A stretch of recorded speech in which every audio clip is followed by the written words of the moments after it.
I'm Christy. Today I want to talk to you about advocating. Now, honestly, advocacy wasn't the first thing that came to mind when I first thought about success traits for families with special needs. But as I thought about the superpowers that help families like ours succeed, I realized that advocating is a huge key. So what exactly is advocacy? According to dictionary.com, advocacy is, quote, the act of pleading for, supporting, or recommending. Similarly, to advocate as a verb means to, quote, to speak or write in favor of, support or urge by argument, recommend publicly. And finally, as a noun, an advocate is, quote, a person who speaks or writes in support or defense of a person, cause, etc. You can find links to all of those on the blog. That's at www.havenofhopeforme.com. This originally posted in November of 2020. And yeah, all of those definitions sound pretty much like what we do on a regular basis for our loved one. Now, if our loved one with special needs is our child, we've gotten used to doing this since day one. We've advocated and fought to get diagnoses that fit their symptoms. We've advocated throughout their school years for the best placements, supports, and therapies so that they could reach their fullest potential in school. Many times we've also had to fight for them to be able to do extracurricular activities, especially if options specific to individuals with special needs are limited in our area. The list goes on about ways that we've advocated over the years. But I kind of thought I was about done advocating for AJ. Silly me. I've now realized that this is one job that will be with me for the rest of my life. And I've realized, or maybe it's just that I've discovered what reality really looks like, that AJ will continue to need me to advocate for him for the rest of his life, as I just mentioned. And in some ways, that's a bit daunting. There's still living arrangements, a job, transportation to and from said job, and who knows what else that I need to be ready to fight for him to be placed in the best situation in each of those areas. Now, after that, there's monitoring each situation to ensure that it continues to be a positive placement and one that he's happy in. My husband and I have also discussed the fact that while AJ is determined to move out, we need to always have a room that he can come home to if his living situation turns into something unacceptable or unhealthy. Yes, we'll be looking for something away from us again, but I don't want to leave him somewhere that's not safe or is unhealthy for him. He can live with us, even though we all believe that having him live away from us or independently is the better solution. Fortunately, or maybe unfortunately, I can't tell you exactly what advocating will look like for you and your family.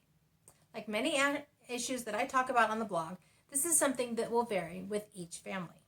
Needs, what's available in your area, organizations available to help, and so many other factors vary so widely that I can't walk you through a specific checklist.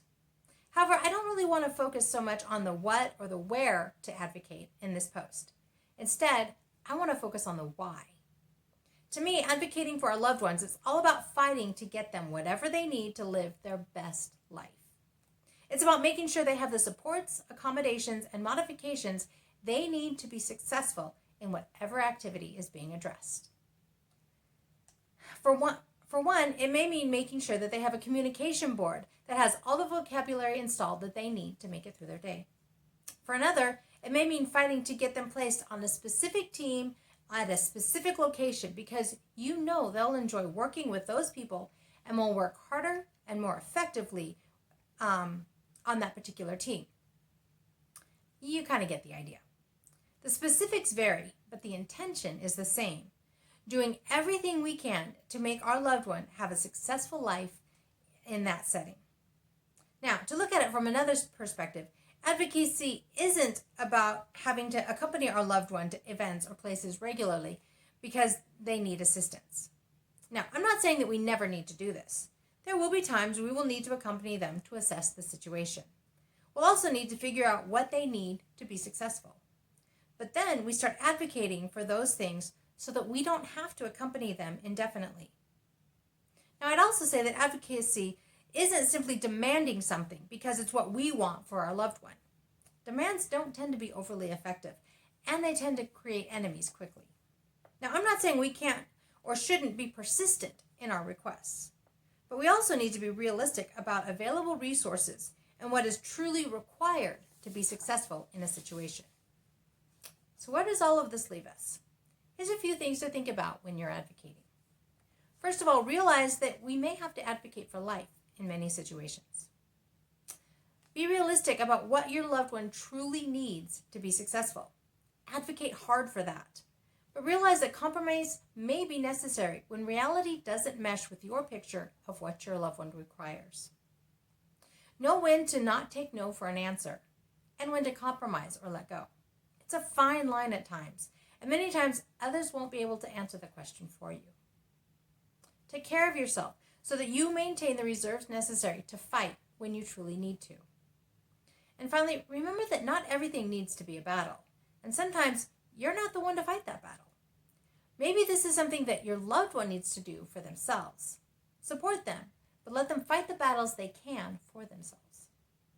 So all of that leads me to my question for this week. How have you advocated for your loved one? What questions do you have? I'd love to hear about it. You can leave me a comment below, or you can leave me a comment over on the blog. That's at www.havenofhopeforme.com.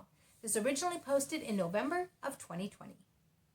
Advocating for AJ when I need to, so that he can live his best life, and we can both continue to say that life is good, and there is never a dull moment.